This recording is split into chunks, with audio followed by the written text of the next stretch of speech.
On Global TV News Prime, President Bola Tinubu sympathizes with victims of Adamawa flood. In business, renewable energy sector faces skills gap. And on the foreign scene, United Nations Secretary General warns against hunger. In sports, President Bola Tinubu honors Super Falcons with national honors. Hello and welcome to all our viewers in Nigeria and around the world to News Prime on Global Television. Coming to you live from the nation's capital, Abuja. I am Ramsey Enoch Agbo. A quick reminder that Global Television is on DSTV channel 365 and Star Times channel 276. President Bola Tinubu has expressed deep sorrow over the loss of lives and destruction caused by the recent flood in Yola, Adamawa State, and a boat mishap in Gumi Village, Niger State. In a statement issued by his special advisor on information and strategy, Bayo Onanuga, the president conveyed his condolence to the affected families and commended the emergency responders who have been on the front line of rescue. He described flooding as a global phenomenon driven largely by climate change, but one that local human activities often worsen its impact. We must not engage in behaviors that compound the effect of natural disaster. The Speaker of House of Representatives, Honorable Abbas Tajuddin, is mourning the victims of two separate strategies that struck communities in Niger and Adamawa states over the weekend. The tragedy in Niger State, at least 15 people lost their lives when a boat carrying 43 passengers capsized in Zumba, Shiroto local government area. The ill-fated vessel was en route to the weekly market loaded with passengers, 60 bags of paddy rice, livestock, and other goods when it hit a tree and overturned. In a statement, related developments, devastating floods swept through several communities in Adamawa State, claiming 5 lives and injuring more than 50 others. The flood, which affected parts of Yola North and Yola South local government area, have left many residents displaced and homes destroyed.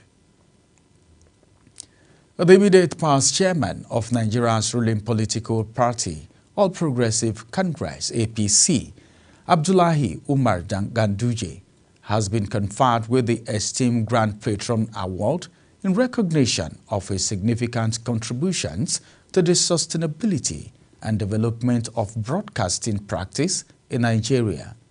The award was conferred on him at a prestigious ceremony held during the grand finale of Nigeria's Week London 2025, held at Hippodrome Theatre Golden Green in London. Our correspondent, Deacon Michael, has the report. The award ceremony took place amidst a gathering of prominent Nigerian diaspora leaders, industry stakeholders, and well-wishers celebrating Nigeria's rich cultural heritage, economic progress, and impactful contributions across various sectors.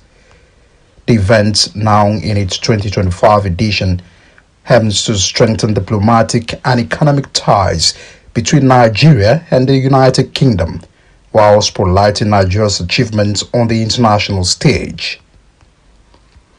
Delivering keynote address at the event, the Director General of the National Orientation Agency, Malem Lanre Issa-Onilu, and his counterpart, the Director General of the Nigeria Broadcasting Commission, Charles Ebuebe, tasked the creative industry to drive positive Nigerian stories that can captivate both domestic and global audiences. So we felt both the leaders and the followers must be committed to that identity project.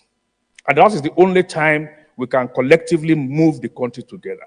The strategy we have decided to put up is fix the foundation first, and then you come up with regulations and engagements and all of that. During the award presentations, Dr. Ganduje, the immediate past chairman of the All Progressive Congress, was honored for his dedicated efforts in promoting effective broadcasting practices and supporting the growth of Nigeria's media landscape. Is here. So this award goes to Dr. Abdullahi Umar Ganduje, OFR, for the Distinguished Patron Leadership Award. And the representative is here. Congratulations, madam. The organizer says Ganduje's leadership and initiative have been instrumental in fostering transparency, promoting national unity, and enhancing the country's media infrastructure. Represented by a team of top management of Global Television, the acting managing director Aisha Lara Musa expressed Ganduje's gratitude on the award. I'm here to receive this award on behalf of His Excellency Dr. Umar Abdullahi Ganduje, who really wanted to be here during the opening ceremony. Nigeria Week is an annual week-long international festival in London to highlight Nigeria's contribution to film, fashion, Nollywood, and Afrobeat music, as well as the tradition of various ethnic groups across the nation.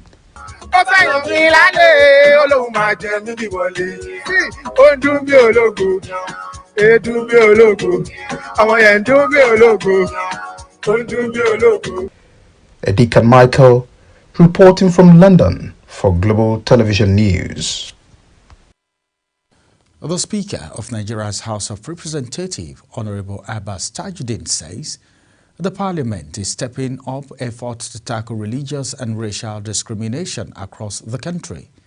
He made this known at the 2025 Interfaith Legislative Roundtable in Abuja, calling for stronger legal and educational tools to promote tolerance and national unity. The House of Representatives says it's committed to building a more inclusive society where no citizen is discriminated against based on religion and race. Speaker Abbas Tajuddin, represented by Deputy Speaker Honorable Benjamin Kalu, made the declaration while opening the 2025 Interfaith Legislative Roundtable engagement in Abuja. The Independent National Electoral Commission, that is INEC, has hosted a post-election follow-up and needs assessment mission from the economic community of West African State Network of Electoral Commissions, ECONEC, in Abuja. The mission seeks to evaluate Nigeria's implementation of recommendations from the 2023 general election. Aniete Patrick reports. The chairman of the Independent National Electoral Commission, Professor Mahmood Yakubu, received a delegation from the economic community of West African States Network of Electoral Commissions, ECONEC, on a post-election follow-up mission in Abuja. Led by the head of Liberia's National Elections Commission, Devita Brownie Lassana, the Ghanaian's Deputy Electoral Commissioner, Dr. Bosman Asare, the team is in Nigeria to assess progress made on recommendations issued after the 2023 general elections.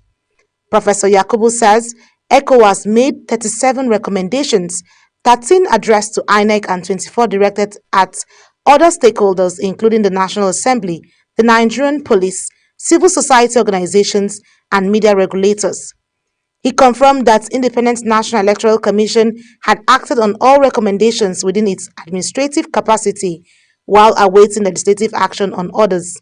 Of these recommendations, 13 are addressed to INEC, while 24 require action by other institutions and stakeholders, such as the National Assembly, the Nigeria Police Force, the National Broadcasting Commission, the National Information Technology Development Agency, civil society organizations, the Nigeria Union of Journalists, and political parties under the umbrella of the Inter-Party Advisory Council, IPAC.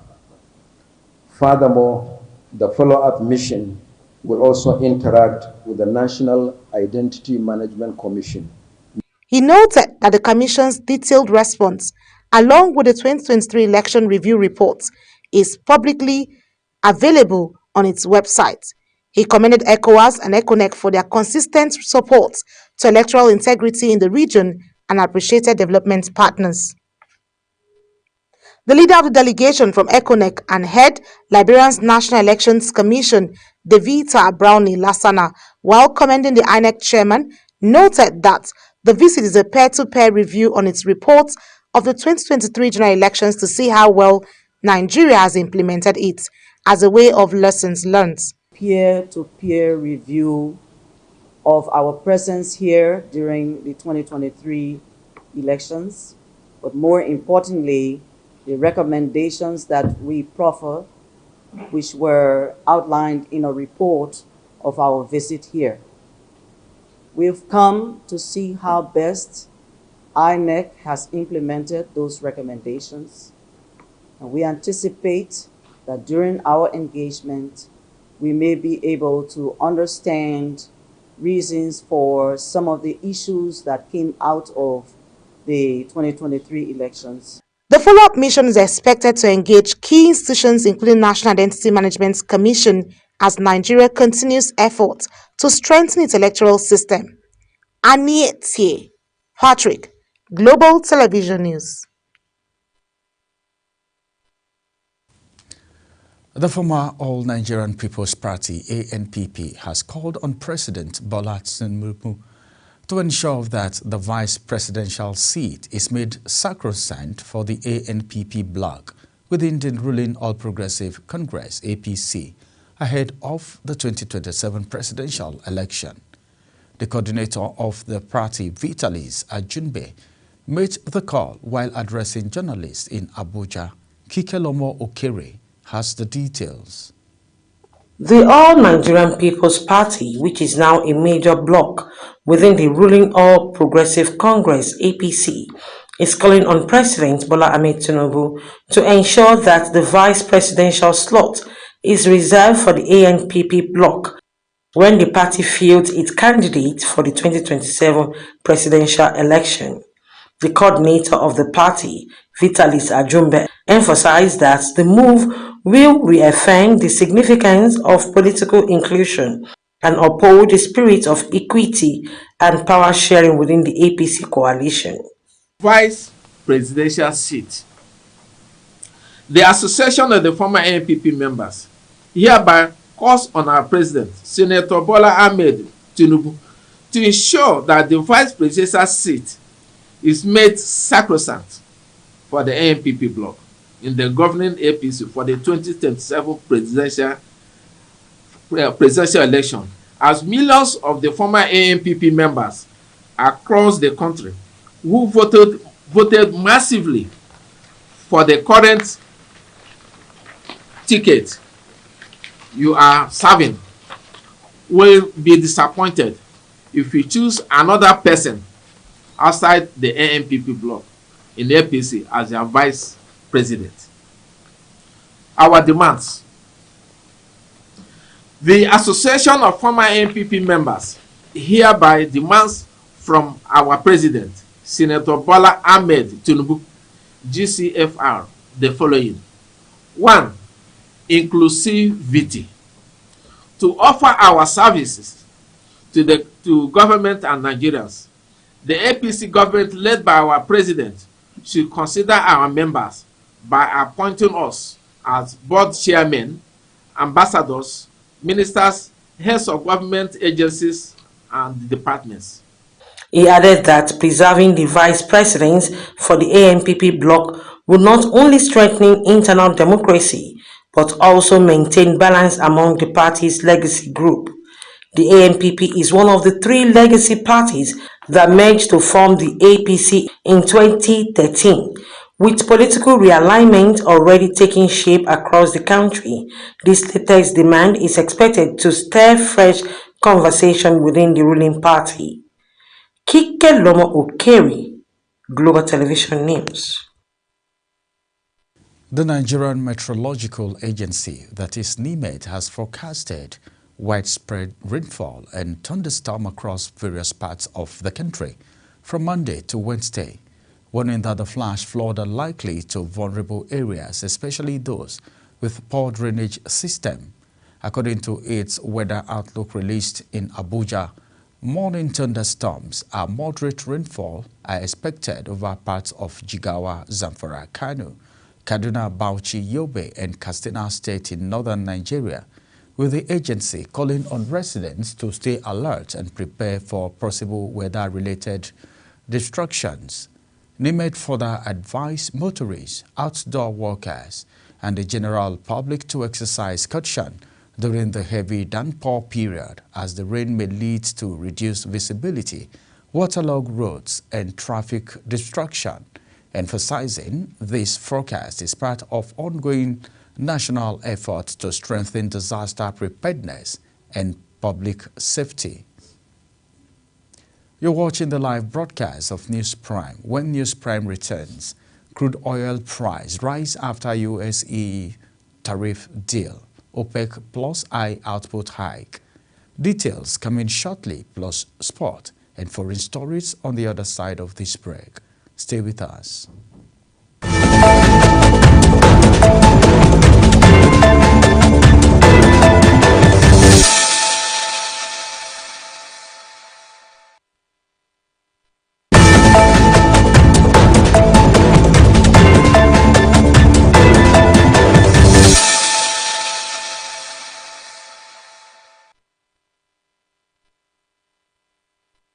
Welcome back from that break. Now to the world of business, where President of Dangote Group, Aliko Dangote, has described President Bola Tinubu as a listening president whose policy direction is reviving investors' confidence in Nigeria's struggling economy and addressing long-standing crude supply bottleneck.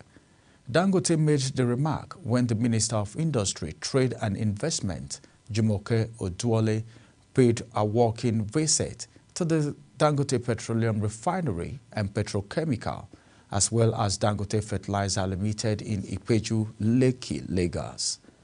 Dangote applauded the federal government's recent intervention aimed at easing crude oil supply to local refineries, particularly commending the Naira for Crude initiative and Nigerian Frost policy as bold and transformative efforts. The House of Representatives Committee on Renewable Energy has raised alarm over a 50% skill gap in Nigeria's renewable energy workforce. Chairman of the committee, Honorable Afam Ogene, disclosed this during the African Policy Dialogue in Abuja, themed Green Job and Low Carbon Transmission. Our National Assembly correspondent, Aniete Patrick, reports. According to Honorable Ogene, the shortage of skilled technicians and engineers is hindering growth in the sector, despite Nigerians' renewable energy potential. He attributed the challenge not just to workforce deficit, but to weak policy frameworks and limited knowledge transfer. Honorable Ogene called on academic institutions to align their curricula with the demands of the green economy, adding that the National Assembly is working to enact effective legislation that supports green job creation, especially for youths and women. It's good to look at the green jobs, but the green jobs need to be very decent. Speaker of the House, Honorable Tajudeen Abbas, represented by the Deputy Minority Whip, Honorable George Ozodinobi, affirmed the 10th Assembly's commitment to advancing green policies that tackle unemployment and promote clean energy. We cannot be investing so much money into renewable energy and not turning that into gainful employment for our people. Also speaking, Victoria Manya of the Include Knowledge platform stressed the need for inclusive climate policies, warning that without equity, the low-carbon transition could favor fossil fuel interests. A just transition must not only reduce emissions, because if you look at it, what is the measure of Nigeria or Africa's contribution to the emissions? Very minimal and at best insignificant. Some stakeholders agree that Nigeria stands at a crucial turning point where bold action on renewable energy can unlock jobs, empower communities, and protect the environment. Aniete Patrick, Global Television News. And still on the foreign scene, United Nations Secretary General Antonio Guterres has called on the world to draw a line, declaring that hunger must never be used as a weapon of war. His call comes as Gaza and Sudan face worsening humanitarian disaster driven by conflict and aid restriction. Mukhtar Kasim has the details. The United Nations is once again raising alarm over growing food insecurity in conflict zones. United Nations Chief Antonio Guterres made the appeal during a conference in Ethiopia as Gaza and Sudan grapple with severe hunger triggered by war, displacement and restricted aid access. In Gaza, 21 months of conflict and a month-long aid blockade have left the populace on the brink of famine. In Sudan, a year-long power struggle has displaced millions and deepened the humanitarian suffering. We need look no further than the horror show in Gaza, with a level of death and destruction without parallel in recent times. However, Israel denies using starvation as a weapon and instead blames aid agencies for not picking up supplies from border crossings. In Sudan, the United Nations describes the crisis as the world's largest and least remembered humanitarian catastrophe, with millions still displaced and aid access severely limited, with lives hanging in the balance. The United Nations chief says ending hunger in war zones is not just a moral duty, it's a matter of peace and survival. Mukhtar Kasim, reporting for Global Television News. Meanwhile, it has been observed that there is some movement on the humanitarian front in Gaza after months of restricted aid and rising fears of famine. Aid trucks have now begun to trickle in following a declared phase in fighting. Zarau Nasir has details. Aid trucks have begun entering Gaza from Egypt for a second consecutive day, following Israel's announcement of a limited tactical pause in its military operations. On Sunday, Israel declared the pause in parts of southern Gaza, aiming to create secure routes for humanitarian access. By Monday, Israel authorities said more than 120 truckloads of food aid had been collected and distributed by the United Nations and other aid agencies. An additional 180 trucks have crossed into Gaza and are awaiting pickup, along with hundreds more still queued near the border. Israel's Military Coordination Unit, COGAT, emphasized that greater consistency from humanitarian groups in collecting aid will ensure more supplies reach civilians in urgent need.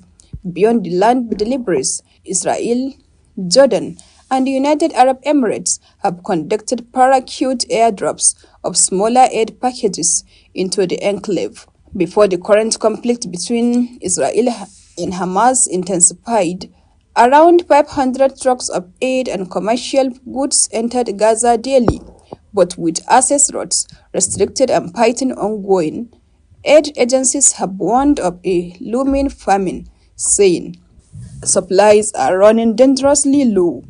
While pressure mounts internationally for a ceasefire to allow broader relief efforts, the Israeli government insists it is not using starvation as a weapon. Instead, it accuses the humanitarian agencies of failing to distribute aid already delivered to Gaza's borders. As civilians continue to suffer, the need for safe, sustained humanitarian access grows ever more urgent. Zahra Nasr, reporting for Global TV News. Now to the world of sport. President Bola Tinubu has bestowed the National Honor of Officer of the Order of the Niger on the Super Falcons and the entire technical crew. He also allocated a 3-bedroom apartment in Abuja to each of the players and the technical crew at the renewed Hope Estate. The president also directed the cash award of the Naira equivalent of $100,000 each of the 24 players and $50,000 to each of the 11-man technical crew. This came during a reception in honor of the players at the Presidential Villa in Abuja. The Nigerian Football Federation has announced that the Super Eagles will take on South Africa in a crucial 2026 FIFA World Cup qualifiers at the Toyota Stadium in Bloemfontein on September 9, 2025. The stadium, which holds 46,000 spectators, is expected to be backed for the 4 p.m. GMT kickoff, which is 5 p.m. Nigerian time, in a match that could prove decisive for Group C's single qualification spot. This high-stake clash will come just 3 days after Nigeria hosts Rwanda in another must-win qualifying encounter on September 6. As Global TV News Prime comes to an end, let's take a look at our top stories. President Bola Tinubu has expressed deep sorrow over the loss of lives and destruction caused by the recent flood in Yola, Adamawa State, and Abot Mishap in Guni Village, Niger State. In business, the House of Representatives Committee on Renewable Energy has raised alarm over a 50% skill gap in Nigeria's renewable energy workforce. And on the foreign scene, United Nations Secretary General Antonio Guterres has called on the world to draw a line, declaring that hunger must never be used as a weapon of war. Finally, from the water sport, President Bola Tinubu has bestowed the national honor of Officer of the Order of the Niger on the Super Falcons and the entire technical crew. That is it on Global TV News Prime. A quick reminder that Global TV is on DSTV channel 365 and Star Times channel 276. Kindly follow us across all social media platforms now showing on your screen using @Global TV NG. I am Ramsey Enoch Agbo. Thank you for watching.